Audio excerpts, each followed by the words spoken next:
Assalamualaikum warahmatullahi wabarakatuh. Selamat pagi anak-anak kece Ibu Anggun. Kembali lagi bersama Ibu Anggun dalam materi pembelajaran kelas 4 SD. Kali ini Ibu akan memberikan pemahaman materi tentang tema 1 subtema 2. Nah, sebelum kita memulai pemahaman materinya, sebaiknya kita berdoa terlebih dahulu. Berdoa dimulai.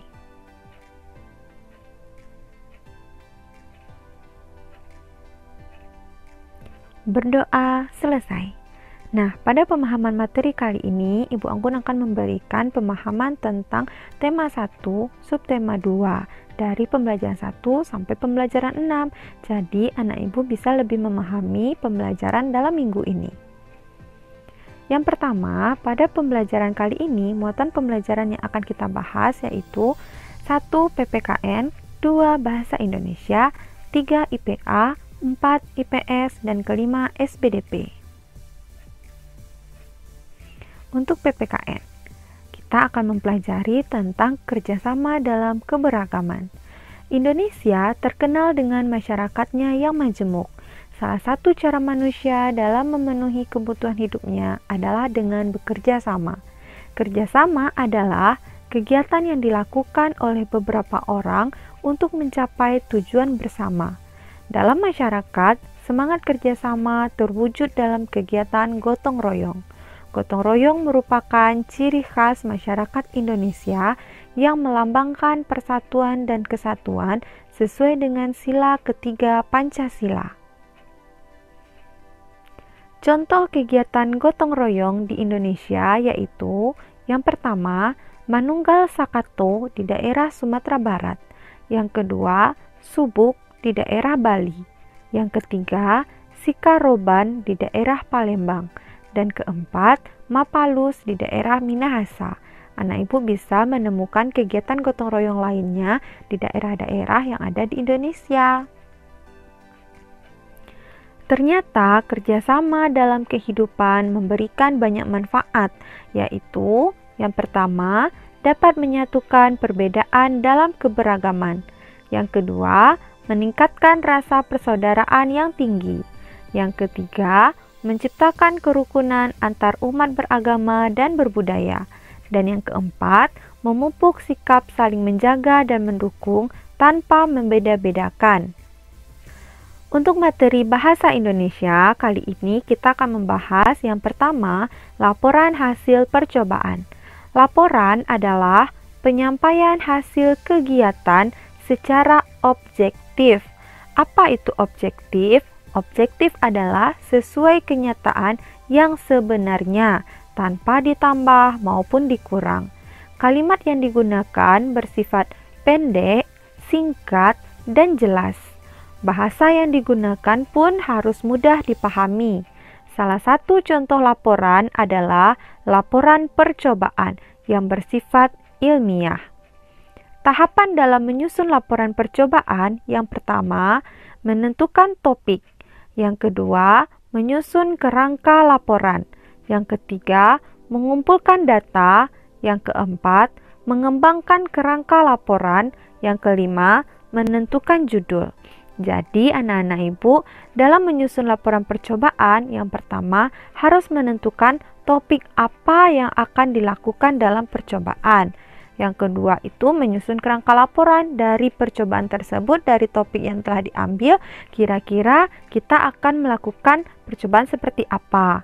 Yang ketiga, mengumpulkan data. Kemudian ini bisa kita melakukan sebuah percobaan. Kemudian kita kumpulkan data-data dari percobaan tersebut.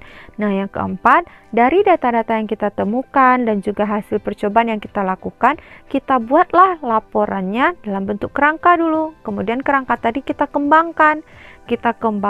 Kemudian barulah kita akan menghasilkan sebuah judul untuk laporan percobaan kita. Nah, yang kedua, materinya meringkas paragraf. Meringkas paragraf ini sering juga disebut dengan merangkum. Rangkuman atau ringkasan adalah penyajian bacaan dalam bentuk singkat dengan mempertahankan urutan isi pada bacaan aslinya. Jadi anak ibu dalam merangkum ataupun meringkas ini tidak asal-asal meringkas, tapi harus mempertahankan urutan isi pada cerita aslinya. Jadi tidak dipotong-potong atau ditambah-tambah sesuai dengan keinginan kita, tapi disesuaikan dengan bacaan aslinya. Nah, langkah-langkah dalam meringkas bacaan ini adalah yang pertama, membaca naskah asli. Nah, membaca naskah asli ini dengan cara baca dan pahamilah isi bacaan hingga selesai. Ini bisa anak ibu lakukan secara berulang. Yang kedua, mencatat gagasan utama. Jadi setelah anak ibu baca naskah aslinya, setelah dipahami, anak ibu catatlah informasi-informasi penting yang terdapat dalam bacaan. Informasi penting itu berupa pokok pikiran yang ada dalam bacaan. Yang ketiga, gunakan kalimat baru dan ketentuan tambahan. Artinya, anak ibu rangkailah kembali informasi-informasi penting tersebut menjadi tulisan yang ringkas menggunakan bahasamu sendiri. Jadi, ketika anak ibu sudah membaca bacaan aslinya, kemudian dicatat pokok-pokok pikirannya atau gagasan utamanya, nah anak ibu bikinlah kerangka atau gagasan pokok yang ditemukan tadi menjadi sebuah bacaan baru dengan menggunakan bahasa anak ibu sendiri. Nah, untuk materi IPA kita belajar tentang indera pendengaran. Indera pendengaran kita itu adalah telinga. Manusia dapat menangkap bunyi yang berupa audiosonik dengan rentang frekuensi 20 Hz sampai 20.000 Hz. Nah, indera pendengaran kita yang berupa telinga ini terdiri dari beberapa bagian. Yang pertama adalah bagian luar. Bagian luar ini terdiri dari 3, yaitu daun telinga, lubang telinga, dan saluran telinga yang mempunyai fungsi yang berbeda. Daun telinga berfungsi mengumpulkan bunyi ke liang telinga. Lubang telinga berfungsi sebagai tempat masuknya bunyi ke liang telinga. Dan yang ketiga, saluran telinga berfungsi meneruskan bunyi ke gendang telinga. Yang kedua, bagian tengah. Bagian tengah juga terdiri dari 3 bagian, yaitu gendang telinga, 3 tulang pendengaran, dan saluran eustachius. Gendang telinga berfungsi untuk menangkap bunyi yang masuk ke telinga. 3 tulang pendengaran yaitu tulang martil, tulang landasan, dan tulang sanggurdi berfungsi menghantarkan bunyi ke saluran telinga yang lebih dalam. Dan yang ketiga itu saluran eustachius, itu berfungsi untuk menghubungkan mulut dengan telinga. Makanya ketika kita demam, ketika kita influenza, itu telinga kita terasa mendenging. Kenapa? Karena ada saluran menghubungkan antara hidung, mulut, dan telinga. Itu adalah saluran eustachius. Bagian yang ketiga adalah telinga bagian dalam. Terdiri dari yang pertama, 3 saluran setengah lingkaran yang berfungsi menjaga keseimbangan tubuh. Yang kedua, tingkap oval yang berfungsi meneruskan getaran ke rumah siput. Yang ketiga, rumah siput yang berfungsi mengubah getaran menjadi impuls dan disampaikan ke otak. Artinya, di dalam rumah siput diubah getaran yang masuk itu menjadi sesuatu bunyi yang akan dicerna oleh otak, sehingga otak bisa memberikan radar, memberikan info bahwa oh ini suara si A, oh ini bunyi B, oh ini bunyi gendang, dan lain sebagainya. Nah, bagaimana sih cara kerja telinga itu? Yang pertama, telinga dapat mendengar bunyi jika ada getaran yang masuk ke dalam telinga. Sehingga apabila ada sesuatu yang bergetar, maka ia akan menyampaikan bunyi ke dalam telinga kita. Kemudian, bunyi itu masuk ke dalam telinga karena merambat melalui udara. Jika telinga kamu ditutup, maka udara tidak masuk ke telinga. Akibatnya, bunyi akan sulit terdengar. Kemudian, getaran bunyi masuk melalui lubang telinga dan menggetarkan selaput tipis gendang telinga. Jika gendang telinga tak bergetar, maka suara tak sampai ke otak. Kemudian dilanjutkan oleh syaraf yang menghubungkan rumah siput dengan otak. Bergetarnya selaput gendang telinga mirip dengan selaput gendang yang bergetar pada saat ditabuh. Lalu, getaran pada gendang telinga itu diteruskan oleh syaraf pendengaran menuju ke otak dan diterjemahkan menjadi bunyi yang kita dengar. Nah, sebenarnya proses ini jika kita kaji itu sangat panjang ya perjalanan bunyi sampai kita menghasilkan bunyi yang kita ketahui asalnya. Nah, tapi dengan kuasa Allah kita bisa mencerna bunyi itu dengan secepat itu. Nah, jadi kita bisa langsung ketika mendengarkan, kita bisa langsung mengetahui, oh ini suara si A, oh ini suara si B. Nah, itulah kuasa Tuhan yang memberikan kita indera pendengaran yang sangat sempurna. Nah, oleh karena itu, anak ibu harus bisa menjaga kesehatan telinga sebagai indera pendengarannya. Bisa dengan cara membersihkannya secara rutin dan tidak berbicara dengan keras-keras, karena berbicara keras juga dapat merusak gendang telinga kamu. Materi selanjutnya adalah materi IPS, toleransi antar umat beragama. Nah, seperti yang telah kita ketahui bahwa agama-agama di Indonesia itu ada 6. Yang pertama yaitu agama Islam. Agama Islam mempunyai kitab suci yang disebut dengan Al-Quran. Tempat ibadahnya adalah masjid dan hari besarnya adalah Idul Fitri dan Idul Adha yang baru saja kita lewati. Yang kedua adalah agama Kristen Protestan.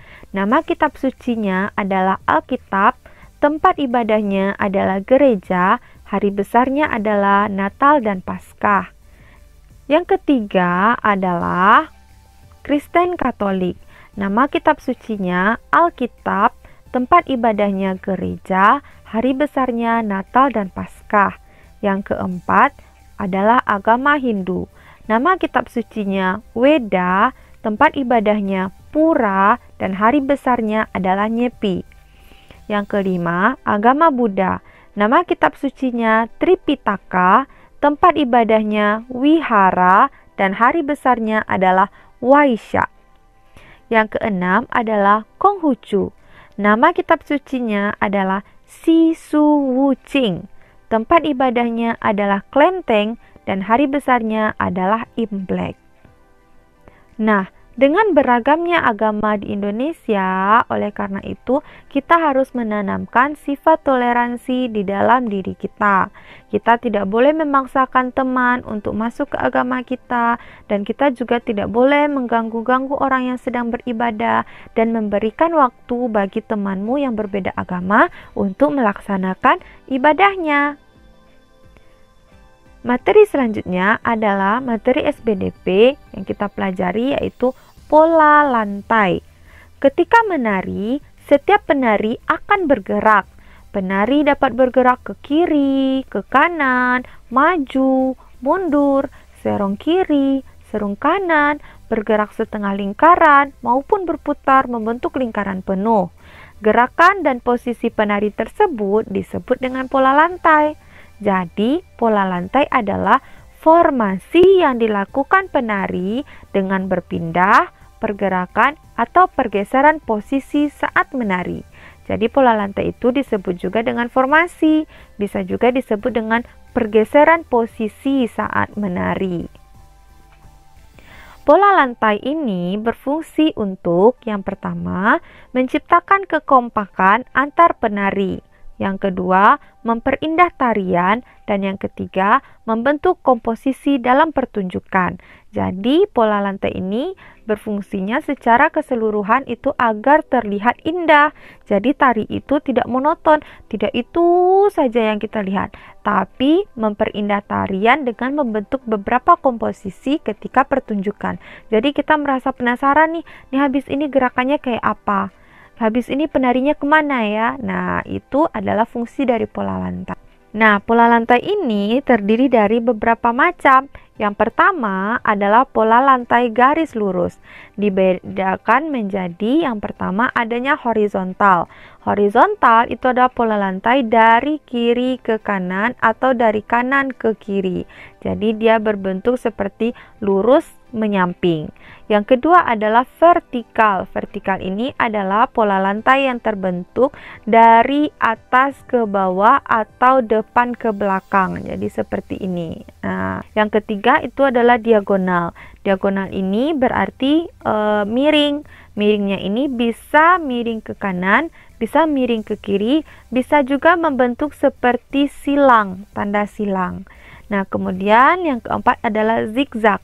Zigzag ini berupa huruf Z. Nah, seperti itu. Pola lantai yang kedua adalah pola lantai melengkung. Itu dibedakan menjadi melengkung berupa setengah lingkaran ataupun melengkung yang berupa lingkaran penuh atau disebut dengan melingkar.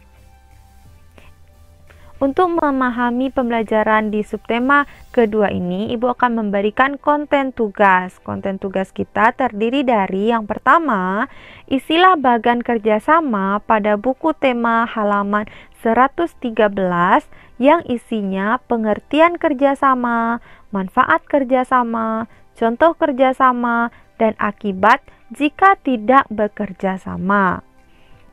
Yang kedua, bacalah cerita Perbedaan Bukanlah Penghalang pada buku tema halaman 110, kemudian buatlah ringkasan dari cerita tersebut. Nah, materinya cukup mudah dipahami bukan? Semoga materi kali ini dapat kamu tangkap dengan maksimal dan dapat kamu terapkan dalam kehidupan sehari-hari. Sekian materi kita pada hari ini, diakhiri dengan billahi taufiq wal hidayah. Wassalamualaikum warahmatullahi wabarakatuh.